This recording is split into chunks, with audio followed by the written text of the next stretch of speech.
चौद्वारा थाना परिसर में अटकाई व्यक्ति सन्देहजनक मृत्यु पुलिस बाड़े बाड़े मारी अभियोग कर एसीबी रे रही मृतकों शव सेपटे अभियोग को नहीं पुलिस कौन प्रतिक्रिया मिल पारि नाही।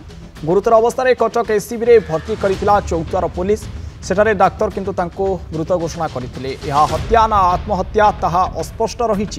मृतक होउचंती सदर ढेंकानाल शंकरपुर 38 वर्षीय रसानंद नायक बोली जहाँ सूचना रहुची। चौद्वार थाना परिसर में पुलिस से व्यक्ति को अटक रखिथिला। तेबे पुलिस बाड़े बाड़े मारी देथिबा अभियोग करिसंती मृतकों परिवार। वर्तमान एसीबी रे मृतकों शव रही सेपटे अभियोग को नहीं पुलिस कौन प्रकार प्रतिक्रिया गणमाध्यम हस्तगत होई नाही।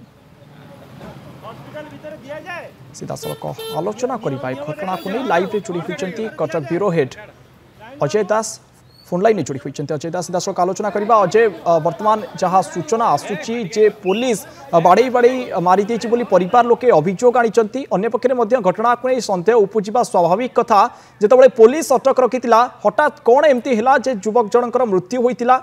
अजय अलौकिक ये जो घटनाटी चौद्वार थाना परिसर में घटी निश्चित भाव में समस्त मनरे सन्देह करुच्ची क्या व्यक्ति जनक 38 वर्षीय शंकरपुर ढेंकानाल सदर अंचल एवं तांकु मोटरसाइकिल चोरी अभियोग रे पुलिस स्पेशल स्क्वाड उठेइतिला तांकु एवं गतकाली से माने नहीं आसी थाना परिसर को किंतु जितेबाला विलंबित राति रे किंबा को समय रे से परिसरा बहाना करिकी जाइकी आत्महत्या करितिबा कथा वर्तमान पुलिस कैमरा बाहर कहूची से गुरुतर है तार असुस्थता को देखिकी से एसपी को नहीं आसी एवं डाक्तर देखिले चिकित्सा आरंभ कले एवं मृत पर घोषणा कले।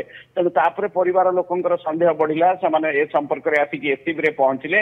वर्तमान आपण जेमती शुणुले आपण कहते परिवार पक्षर अभियोग करा जायछि जे तांको भाई को अर्थात रसानंद को मारी मारी पुलिस एमती मृत्यु वरण करने बाध्य करिछि अर्थात मारी मारी मारी देछि। सेमानकर अभियोग होउछि जो ताकू मोटरसाइकिल चोरी से उठेइतिले से दुईटी मोटरसाइकिल फेरैतिला दुईटी मोबाइल करैतिला तापर भी ताकू निर्यातना दिया गला एवं ताकू सही न पारि से आत्महत्या करिथाइ पारे किंबा बाड़ी बाड़ी तार मृत्युवरण घटना को नहीं वर्तमान अनेक चांचल्यकर तथ्य सामना को आसुची। परिसरा करने को गले पुलिस सुरक्षा बाहर को किभली गले एवं आत्महत्या कले अथच पुलिस जानी पारिला नाही।